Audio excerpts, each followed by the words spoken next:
Graça e paz, queridos. Amém? Seu dia tá bom? Tá abençoado? Graças a Deus, né, irmãos? Vamos então estudar a Bíblia Sagrada. Hoje nosso estudo é de Isaías 61 e Isaías 62. Isaías 61 e depois Isaías 62. Se Deus quiser, mês que vem, mês de novembro, dia 14, nós vamos terminar o estudo de Isaías. Amém? Como eu estava dizendo para os irmãos, nós estamos na terceira divisão, de estudo do livro de Isaías, que é chamado de terceiro Isaías, que abrange os capítulos 56 até o último, e fala, no geral, da vida do povo de Judá após o exílio. O exílio tinha acabado, e agora o povo estava de volta para Jerusalém. E também os estudiosos acreditam que essa parte, esse de 56 ao 66, tenha sido escrito entre os anos de 533 a.C. a 515. Então foi um período aí, mais de 500 anos antes do Senhor Jesus nascer, que foram escritos esses textos maravilhosos. O propósito do capítulo 61 e 62 é trazer mensagem de consolo, de redenção e de justiça para um povo que estava agora de volta à sua terra, É um tempo de perdão, de restauração das propriedades, O povo estava voltando para as propriedades que eles tinham. Então, o capítulo vai expressar também para nós a missão do servo ungido de Deus, trazendo boas novas, cura, quebrantamento. Obrigado, viu, irmão Anderson? E proclamando a liberdade, isso no capítulo 61. Já o 62, Deus reafirma o amor dele para com a nação de Judá. Ele está reafirmando o amor que ele tem por Jerusalém e promete também que a cidade de Jerusalém, agora, com a volta do povo para Deus, já que o povo já estava na sua cidade, agora ela se tornar um símbolo de glória. Jerusalém vai se tornar um símbolo de glória e de justiça. O capítulo vai destacar a restauração e a dignidade do povo de Deus e vai falar também do compromisso de Deus com a redenção. O próprio Deus vai dizer no capítulo 62, que ele tem compromisso com a redenção daquele povo que o busca, A verdade é essa, E eu tenho falado muito aqui na igreja que existem uns enganos e umas mentiras de que Deus vai abençoar mesmo, pode continuar, que Deus é bom, ele vai te abençoar. Mas a gente sabe, Deus não anda abençoando as pessoas como eles acreditam que andam. É preciso andar com Deus, irmãos? É preciso buscar a Deus. É preciso estar na presença do Senhor para usufruir das bênçãos de Deus. Deus só funciona assim, tá? Eu gosto muito de usar essa frase, Deus só funciona assim. Deus funciona na base do você aproxima dele, ele aproxima de você. O texto diz assim: achegai-vos, pois, a Deus, e ele se chegará a vós. Tá vendo? Deus está lá, Deus está de braço aberto, como nós vimos em Isaías 59. O braço de Deus está aberto para abençoar.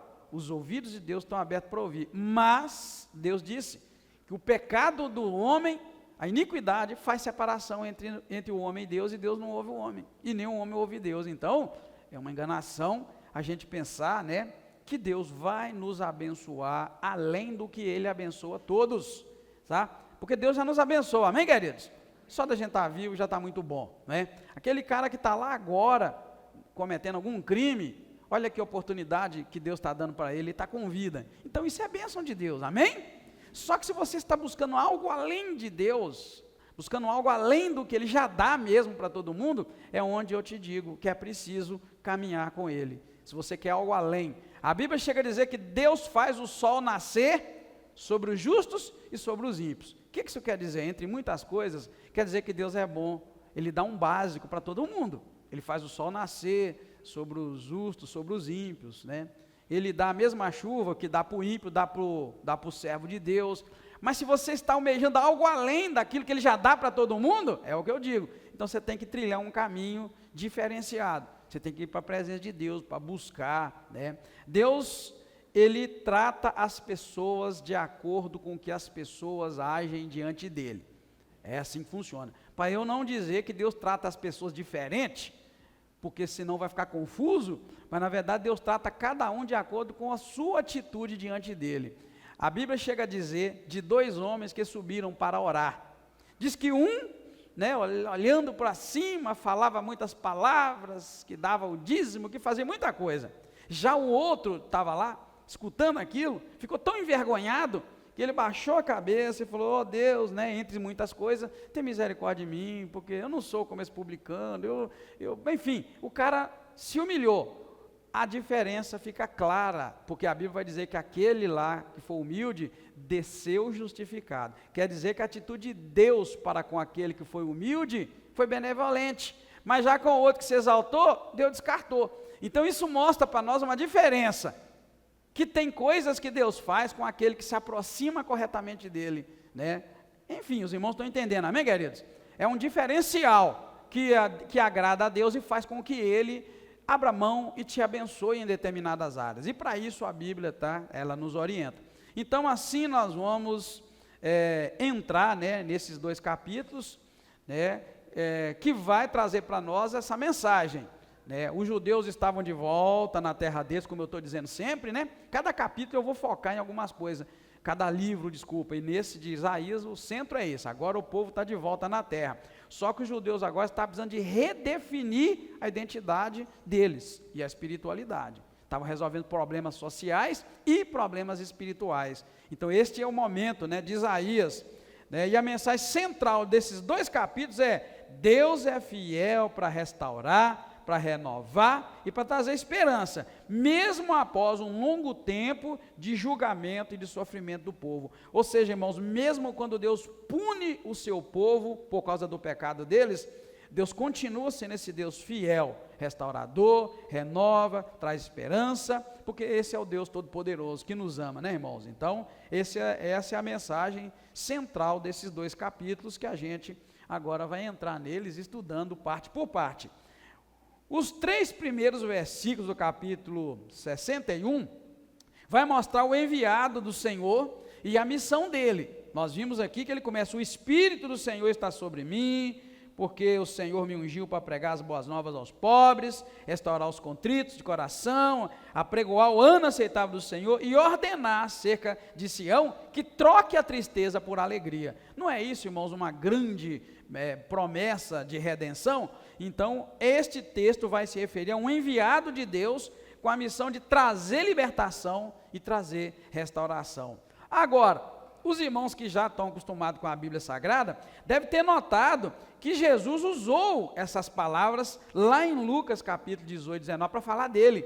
É lindo, Jesus fala: o Espírito do Senhor está sobre mim, porque Ele me ungiu para pregar as boas novas aos pobres, e Ele vai falando essas mesmas palavras, se aplicando a Ele. Isso mostra que Ele é o cumprimento dessa promessa, Jesus, amém, queridos? Jesus é o cumprimento dessa promessa. O Lucas lá, em Lucas na verdade, né, Jesus vai falar de uma forma assim, bastante, né, contundente, as mesmas palavras. Olha só, Lucas 4, 18, 19, o Espírito do Senhor está sobre mim, porque Ele me ungiu para anunciar boas novas aos pobres, enviou-me a proclamar liberdade aos cativos, dar vista aos cegos, para libertar os oprimidos e anunciar o ano aceitável do Senhor. Jesus estava, irmãos, neste momento, na sinagoga, quando ele abriu o livro e leu nesse texto de Isaías, e a Bíblia diz que ele fecha o livro, após ler isso, e os olhos de todos viraram para ele naquele momento, e ele vira e fala: hoje se cumpriu esta escritura que acabaste de ouvir. Está vendo? Então, amém, queridos? Então Isaías, por que eu estou falando para os irmãos que esses capítulos que nós estamos lendo foram escritos 540 anos antes de Cristo? Para os irmãos ainda mais ter fé na Bíblia Sagrada. Como pode? 540 anos atrás, antes de Cristo, esse texto dizendo, e Jesus lê ele lá, o mesmo texto, e fala assim: olha, está acontecendo aqui agora, eu sou essa pessoa, né, irmãos? Imagina naquela época, uma escrita. Quem é, pastor Edgar, que te diz que esse texto de Isaías foi escrito 540 anos? Irmãos, a Bíblia não relata isso, são os estudiosos do texto original que concluíram esse texto foi escrito mais ou menos tal ano. Eles têm os métodos deles de pesquisa e de datação, mas ao mesmo tempo nós aqui, com a fé que temos, acreditamos, né, que esse texto de fato se aplica a Jesus, e o cumprimento da promessa é ele. A liberdade aos cativos que fala aqui, o ano aceitável do Senhor que fala nesses versículos, refere-se aqui a uma restauração espiritual e também ao favor de Deus sobre o povo. Por isso que ele fala, olha, o Senhor o Espírito está sobre mim para dar liberdade aos cativos, né? E depois anunciar o ano aceitável do Senhor. Está falando, irmãos, disso, da restauração espiritual, né, e da graça, da bondade, do favor de Deus para o seu povo, oferecendo para eles consolo, num tempo que eles estavam vivendo lá de tristeza. Eles estavam de volta para Judá, depois de anos de sofrimento, e o povo estava triste, coração abatido, e vem, né, a palavra de Deus através de Isaías, dá para eles esta esperança de uma restauração e de um tempo, né, muito melhor. Depois, capítulo seguinte, agarrou lá, menina me ajuda, que é uma beleza, né? Fazendo favor, está agarrando demais, misericórdia, né? O versículo 4 e 7, irmãos, vai falar da restauração e da glória de Israel, tá? Isaías vai falar sobre a restauração das cidades antigas, desoladas, povo que antes estava em ruína, agora vão ver a cidade construída, os estrangeiros vão trabalhar nos campos, nas vinhas, enquanto os israelitas vão ser chamados sacerdotes do Senhor. Aqui está falando que vai haver uma mudança tão grande, que eles vão prosperar, a cidade será reconstruída, os muros serão reconstruídos, as ruínas que tinha antes vão deixar de ser ruína, e ele diz que até os estrangeiros vão trabalhar para eles, e fala uma palavra linda e maravilhosa, ao dizer que eles vão ser chamados sacerdotes do Senhor. Os irmãos sabem o que o sacerdote fazia. O sacerdote era de ministro de Deus, irmãos, lá nos tempos do Velho Testamento. Ele apresentava o povo a Deus e Deus ao povo. Ele fazia o sacrifício pelo pecado, por tudo lá estava o sacerdote fazendo essa conexão, na verdade, entre o homem e Deus e o homem. Então, quando o texto vai dizer no versículo 6, e vós sereis chamados sacerdotes do Senhor, está dizendo que honra, Deus está falando, vocês serão honrados, né, por causa de uma vida dedicada ao serviço e adoração do Senhor. Eles vão servir de intermediários espirituais, e as nações vão até eles para servi-los e para ouvir aquela palavra de Deus. Veja que o versículo 6 fala, vós sereis chamados sacerdotes do Senhor, olha bem, e vos chamarão os ministros do nosso Deus. Olha que bacana, irmãos, está vendo? Ministro de Deus. Então, acho que todo mundo precisava entender, nós, irmãos, que estamos trabalhando na obra de Deus, tudo que a gente faz, a gente tem que entender que isso é ministério. Amém, igreja? É ministério, nós somos ministros de Deus, então é um privilégio muito grande, né? Um privilégio muito grande fazer alguma coisa na obra de Deus. Perde quem não faz nada, os irmãos que ficam na portaria, quem limpa a igreja para nós, né? quem cuida da escola bíblica, quem dá aula, enfim, quem ora, quem intercede. É preciso entender que o Israel de Deus, né, não só o povo que habita naquela região, aqueles que são servos de Deus, eles são sacerdotes do Senhor, ministros de Deus, e tem um papel muito importante, né? Outro dia eu estava aqui na igreja, né, aí é bom para Creuza, mas as irmãs que estão, né, ajudando a limpar a igreja. Outro dia eu estava aqui e pus a minha mão em cada um desses bancos, pedindo a Deus, Deus abençoa quem sentar nesse banco, tá bom? Coisa simples, está vendo como é que a gente é servo, é sacerdote de Deus? Pus a mão em cada banco, falei, Deus abençoa quem sentar aqui, se estiver buscando a resposta, dá a resposta, se estiver buscando uma cura, uma libertação, dá, Senhor.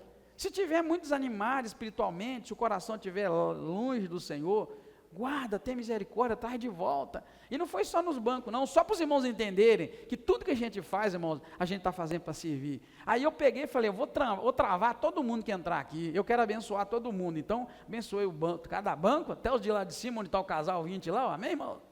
Amém, casal? Ela está nem escutando nós, ei, trem bom, hein? Até aqueles bancos lá eu abençoei também, e depois eu fui na porta, falei, agora eu vou pegar na reta, eu vou abençoar todo mundo que entrar aqui. Aí o que eu fiz? Abençoei aquelas portas, passei a mão nelas, só não passei em cima que não estava à altura, e falei com meu Deus, olha, todos que entrarem por essas portas, Senhor, derrama a tua graça e abençoa.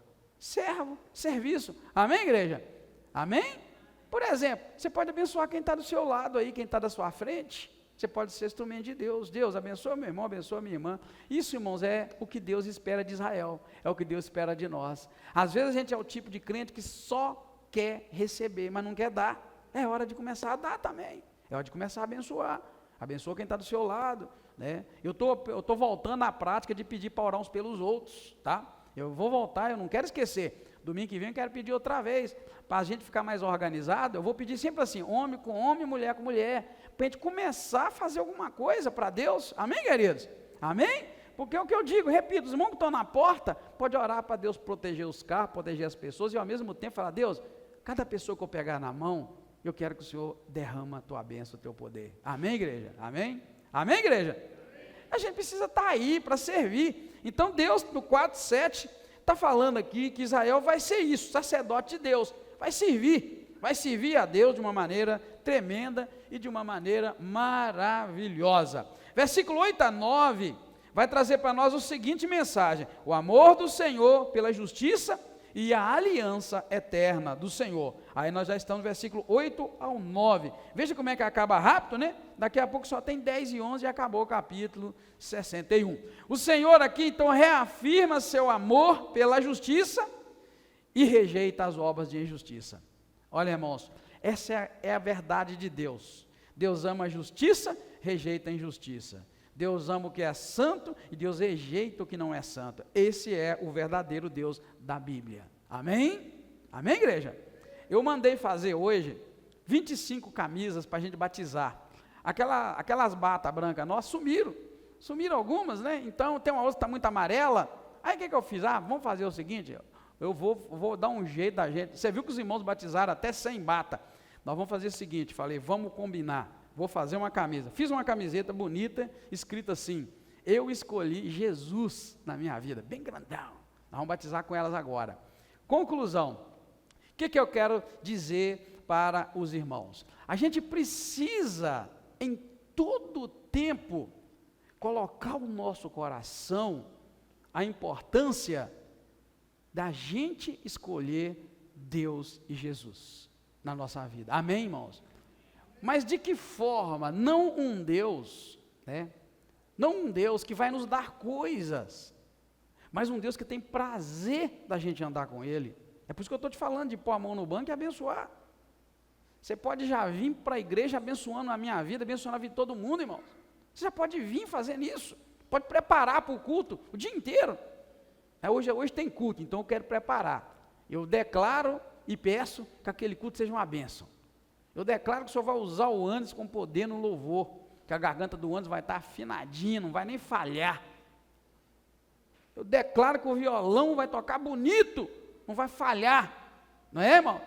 Depois eu também quero te pedir, Deus, que na hora do estudo da palavra, o Senhor fala poderosamente com toda pessoa que entrar aqui dentro. Irmãos, é isso que Deus está esperando de nós. A gente serve um Deus, na verdade vou corrigir, a gente nem serve a Deus. A gente às vezes está na igreja para Deus nos servir, para Deus me dar alguma coisa, para Deus dar algo. Não é servir a Deus, é Deus nos servir. Amém? Está entendendo? É Deus nos servir. A gente, na verdade, está na presença de Deus para Ele nos servir. Então, assim, você vai ver lá, é da cor laranja da igreja, eu escolhi Jesus em minha vida, em um sinal de uma água assim, porque é batismo, porque a gente precisa começar a entender que a gente escolhe Jesus, não é para Jesus nos servir, é para nós servirmos a Ele. Amém, igreja? A adoração é você adorar, e não ser adorado, né? Hoje eu vou adorar a Deus. Você vai adorar pedindo Ele? Então você não está adorando Ele não, é Ele que está te servindo.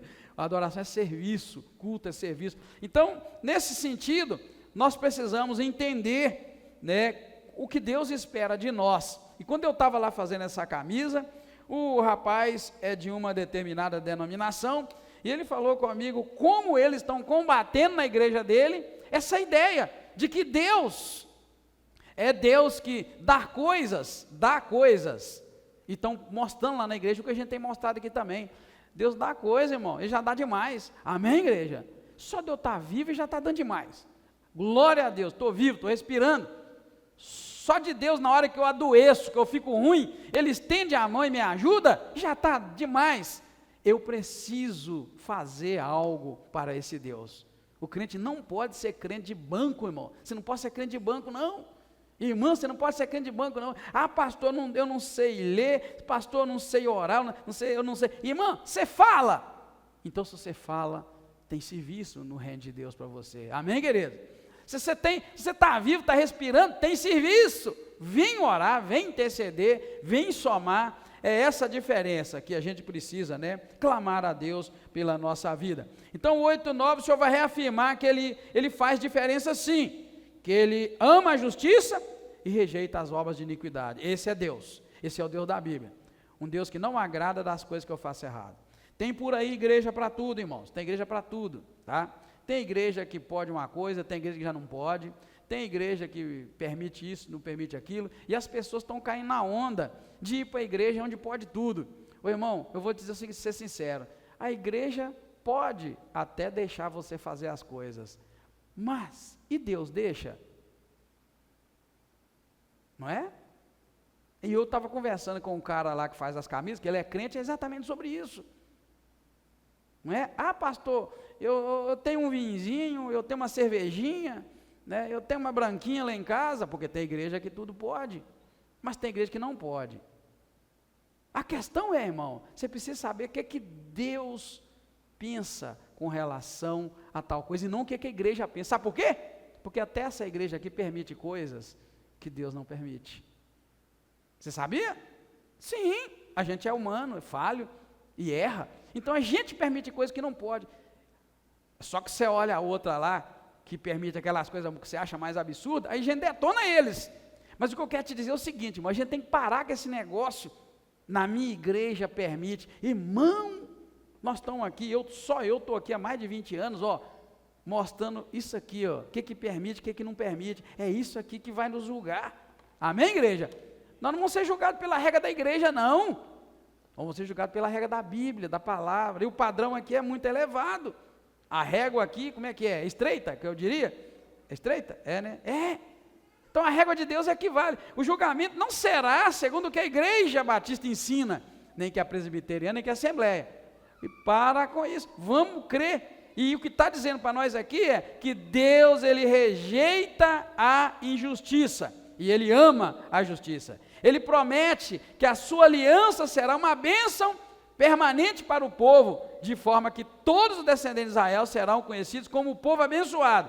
E esse compromisso com a justiça, irmãos, aponta para a santidade de Deus e o desejo de que seu povo também viva de forma justa e digna, servindo de testemunho aos outros. Por isso que eu estou falando de você ser útil para Deus. O nosso serviço para Deus, irmãos, ele tem que existir, tá? Não é só para o pastor nem para o missionário. Você tem que ser missionário no teu trabalho, na rua, no bate-papo. Você tem que ser missionário, você tem que ser sacerdote, porque Deus está prometendo para o povo aqui, né, que Ele é Deus justo, Ele é bom, Ele ama a justiça, né, e Ele também espera que o povo dele viva da mesma forma, de maneira digna e honrosa. Irmão, você tem que ganhar uma alma para Jesus esse ano, ainda dá tempo, é a missão que Jesus deixou para a igreja. A gente às vezes pensa a igreja como esse lugar bonito que a gente vem, canta, pastor dá o estudo, né, domingo a gente vem, tem a EBD, de noite o culto, o louvor, e a gente vai embora. Não, irmão, você tem uma missão, a igreja está aqui para uma missão. O bairro Caravelas deve ter uma média de 9.000 habitantes, sempre oscila, 9.000, 10, por aí. Irmãos, a gente não tem 5% dos habitantes do bairro na igreja. Está entendendo, irmãos? É preciso essa igreja, tem que ganhar a alma. Eu quero que a Maximira ganhe alguém para nós, o Anderson, o Joel. É preciso a gente entender que é que Deus espera do seu povo, da nação de Israel. A gente fala que é a nação de Israel, então por isso que eu estou aplicando isso para nós, né? Porque na hora de pegar o bem bom, a gente é a nação de Israel. Mas na hora de ganhar a alma, de ralar, não é mais nação de Israel, né? Isso não é para mim. Então o que Deus está esperando é isso. É que Ele está demonstrando que Ele é justo, Ele ama a justiça, né? E o desejo de Deus para o seu povo é que o povo viva também de maneira digna do nome dEle. Então é preciso dar uma chacoalhada muito grande na nossa vida e entender o que é que a palavra de Deus está querendo dizer. Versículo 10 e 11 do capítulo 61, vai mostrar o júbilo da salvação e a justiça do Senhor. O profeta está expressando aqui a alegria pela salvação, comparando-se a uma noiva que se adorna com beleza, ele exulta no Senhor, que vestiu com vestes de salvação e manto de justiça. Isso simboliza e representa o quê? Uma vida transformada pela graça. Isaías vai encerrar este livro, este capítulo, melhor dizendo, afirmando que Deus fará justiça e louvor brotarem diante de todas as nações como uma semente que floresce. Então esse capítulo 61 está todo ele falando de um tempo, né, do ano da graça do Senhor, onde Deus abundantemente vai abençoar, e Judá e Jerusalém vão brotar como uma semente, né, que se espalha grandiosamente, maravilhosamente. Promessa de Deus, né? Promessas e mais promessas do Senhor. Já o capítulo 62 vai falar para nós do novo nome que Sião vai receber, tá? A nova identidade de Sião e a promessa de restauração. Neste bloco aqui de 5 versículos, o profeta vai descrever primeiro a sua intercessão por Sião, afirmando que ele não vai descansar até que a justiça e a salvação sejam visíveis para todos. Isso aqui, irmãos, é um despertamento para quem quer orar e interceder, tá? É muito bom quando eu posto lá um pedido de oração e alguns irmãos manifestam que estão orando. É muito importante a gente orar, porém é importante também a gente ter determinação a orar, que ele está dizendo que ele não vai descansar, até que a justiça e a salvação sejam visíveis, que Deus opere, porque aqui Deus está mesmo mostrando a sua graça para poder abençoar Jerusalém, que estava de volta na terra, e eu preciso muito que a igreja tenha essa visão também, amém? Você topa orar, irmãos, para Deus dar o dízimo dos habitantes do bairro? Diz amém quem topa. Vamos orar, vamos jejuar. Eu quero que você ore da seguinte forma. Eu não quero que você ore, Deus, dá para nós 950 membros não, porque só o 10%. Eu quero que você ore assim, Deus, perdoa o nosso pecado como igreja, porque sequer nós oferecemos a Ti o dízimo dos habitantes da cidade, do bairro. É uma confissão, irmão, porque... a gente não cobra o dízimo da hortelã, a gente não cobra o dízimo da camisa que ganha, a gente batista não fala, não, tem que ser fiel no dízimo, mas nós, igreja, o grupo não é fiel, porque nós não apresentamos para Deus 10% dos habitantes do bairro, e eu preciso que os irmãos façam isso, sabe, uma oração de confissão. Deus, o que está errado, Deus? Minha vida está tão podre que ninguém quer aceitar Jesus, Senhor. Minha vida está tão ruim assim, Senhor, eu estou tão distante de Ti, porque a presença do Espírito Santo de Deus, irmãos, em nós, dá poder para testemunhar e atrai vidas.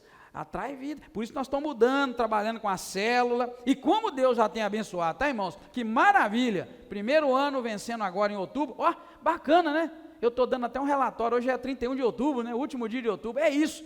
Primeiro ano abençoado, a trancos e barrancos, com muita dificuldade, as células já trouxeram almas para Jesus. E eu estou falando de vida que aceitaram Jesus e batizou, tá, irmão? Não estou falando das pessoas de outra igreja que estão vindo, porque eles são muito bem-vindos, mas eu estou falando de fato de batismo. Então eu estou agindo com fé e crendo. Nós vamos passar a batizar mais de 20 pessoas, todas as que for batizar, amém, queridos? Agora nós vamos batizar 10. Tinha mais, mas a pessoa meio que entristeceu, não quis, mas nós vamos caminhar. O que eu estou te propondo? Primeiro, uma oração de confissão. Deus, perdoa, porque nós nunca, Quinta Igreja nunca apresentou o dízimo das vidas do bairro. É uma confissão mesmo, desde a fundação. Perdoa, porque nós nunca fizemos isso. E a segunda é, Pai, eu quero, eis-me aqui, me envia, eu quero ganhar alma, eu quero trazer alma para o Senhor, tá? Claro, irmãos, eu estou falando de número, tá bom? Número. Então, seguindo aí, né, a cidade que antes era chamada de desamparada, agora será chamada de Efbizá, tá? Essa palavra Efbizá é uma palavra hebraica, quer dizer, minha delícia está em ti, ou seja, a cidade que era desprezada, desamparada, ninguém queria nem ver, será chamada tipo minhas delícias, a cidade das delícias, ou seja, a cidade que dá prazer a gente ir nela. No entanto, ela era diferente, né? Deus então será como um noivo para essa cidade, restaurando essa cidade. Esta nova identidade revela o quê? O amor e o compromisso de Deus em restaurar seu povo, tornando um sinal da sua graça, tá? É uma promessa que Deus está fazendo com o povo, né, de abençoar. Já o versículo 6 ao 9, vai falar da proteção e a promessa de paz para Jerusalém. Deus aqui está colocando vigias ao redor da cidade, versos 6 ao 9, olha, ó Jerusalém, sobre os teus muros pus guardas. Esses guardas, nesses muros, é uma imagem de quê? Dos profetas e dos intercessores que clamam ao Senhor continuamente pela cidade. Por isso que orar é importante. Por isso que eu estou te falando do pecado nosso como igreja, que nunca ganhamos 10% do número do bairro. É um pecado a ser confessado e trabalhado. Agora é preciso que cada membro desta igreja também seja um guarda no muro e na intercessão e na oração. Por isso Deus está falando assim, olha, ó Jerusalém, sobre os teus muros eu pus guardas, jamais eles vão se calar, nem de dia, nem de noite. Vai falar, vós, os que invocais o nome do Senhor, não descanseis. Isso é quem intercede, quem ora. Então, o que é importante? Importante o Joel lá no bairro dele, ser um guarda que foi colocado no muro para interceder. Né? Aí eu lá na roça, outro. Tijolo Masalzita lá do outro lado, outro. Olha para você ver como é que funciona. O Ninja, mas a mulher, o pessoal de Jardim Vitória, outro. Né? O Francisco ali na rua dele, mas a Marli, outro. E aí a gente vai criando em torno da cidade, do lugar que a gente mora, irmão, guardas e vigias. Porém, que tipo de guarda? Os que invocam o nome do Senhor. Amém, igreja? A nossa oração, irmãos, tem muito mais poder do que nossa própria força. Então, quando a gente ora, o Hélio, mais a graça, né, lá do Alegre, já o Lucas, mais a Gisele, lá mais para trás, como é que chama lá? Petrópolis, e nós vamos fazendo, nós vamos colocando guarda no muro, nos muros, para poder começar a clamar pelas vidas, pela salvação das almas, para que Deus possa fazer sua obra. Então, esse texto é muito voltado para isso. Deus está falando, eu pus guarda nos muros para clamar pela cidade. É o que a gente precisa, irmãos, é o que eu combati demais aqui na igreja, na época da eleição, tentando mostrar para o povo da igreja, que não precisava ficar correndo atrás de Bolsonaro nem de ninguém. A igreja tinha que subir nos muros e ser intercessora. Bem, isso aí é o que é a história que a gente já sabe, né? Então esse trecho vai representar a proteção e a provisão de Deus para Jerusalém, enfatizando o quê? Que a sua promessa de fidelidade e paz para o futuro do seu povo é uma realidade que ele não vai deixar de fazer. Aí, repito, irmãos, como igreja, precisamos ser guardas no muro para orar. Cada crente desta igreja, um guarda no muro, naquele lugar, sendo instrumento de Deus, orando, clamando, pedindo a Deus que derrama a sua graça, derrama o seu poder. O versículo 10 ao 12 é um chamado à preparação e à declaração da redenção. Estamos vendo que Deus agora está falando para um povo que está de volta na sua terra. Então esses últimos versículos é Isaías convocando o povo para preparar o caminho para a vinda do Senhor, porém, removendo os obstáculos. A gente precisa remover os obstáculos se a gente quer passar em algum lugar, irmãos. Quem aqui já morou na roça, sabe muito bem que os caminhos, os trilhos da roça, precisam muitas vezes ser limpos para que se possa passar. Depois de uma chuva como essa, de vento que nós tivemos aqui, por exemplo, os irmãos sabem muito bem o que é. Não dá para andar sem uma foice nas costas ou um facão bom, né? Quem andava aí com uma foice e facão aí, né? Tem que ter um facão bom. Por quê? Porque você já sabe, caiu o galho, caiu coisas, e eu vou ter que meter a mão. E você quer ver quando tinha uma festa, um casamento, lá na roça ainda, aí é que tinha que dar uma olhada mesmo no caminho, porque senão os convidados não iam nem conseguir chegar. Enfim, é isso que Deus está dizendo, né? E esta imagem profética da preparação para o Messias e o estabelecimento do reino de Deus. Quando ele fala, passai, verso 10, tá, irmãos? Passai pelas portas, preparai o caminho ao povo, aplanai a estrada, limpai as pedras, arvorai a bandeira. É um chamado profético, mostrando que o Messias, muito rápido, ele ia vir, e era preciso então limpar o caminho para que ele pudesse estabelecer o reino de Deus. Deus declara o quê? Que o seu povo será chamado povo santo, redimido do Senhor, a cidade que era desolada e ninguém queria nem ver, será chamada a procurada. Olha que bacana, mostrando o quê? Que Israel vai ser reconhecida como uma nação redimida e especial. Ainda não é essa nação, né? Mas já é admirada. Israel é muito admirado, tá, irmãos? O mundo admira Israel. Não dá para entender como uma nação tão jovem, irmãos, já desponta em tecnologia em tantas áreas. É incrível como se pode ter crescido tanto, né? Nós com 500 anos temos muito menos tecnologia em determinadas áreas, deixa eu explicar, tá? Porque o Brasil é ponta em muita tecnologia, irmão. Só que a gente acaba vendendo o que tem, né, para as grandes, enfim. Mas o Brasil também é muito bom em tecnologia. Em todas as áreas que o Brasil mete o nariz, a gente sabe que o Brasil é tremendo. Mas eu quero dizer de uma nação novinha. Enquanto nós temos aí mais de 500 anos, Israel é criança e já desponta em várias áreas da tecnologia. Isso o quê? Já mostra uma nação que o povo admira, as pessoas admiram. Mas vamos lá, né, irmãos? Se você fizer uma pesquisazinha aí, talvez você consiga, acho. Israel é um país que vive um regime político paralelo à teocracia.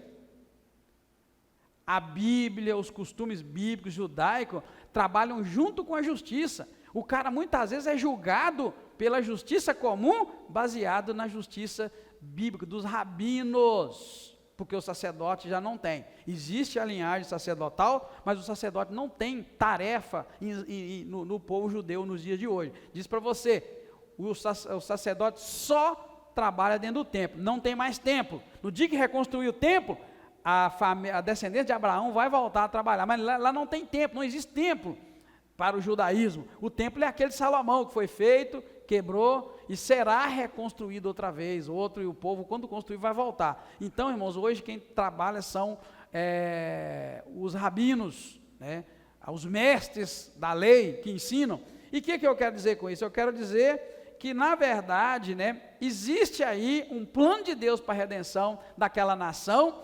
Vai acontecer, mas não aconteceu ainda, mas eles permanecem fiéis às leis. Então o judaísmo implica muito.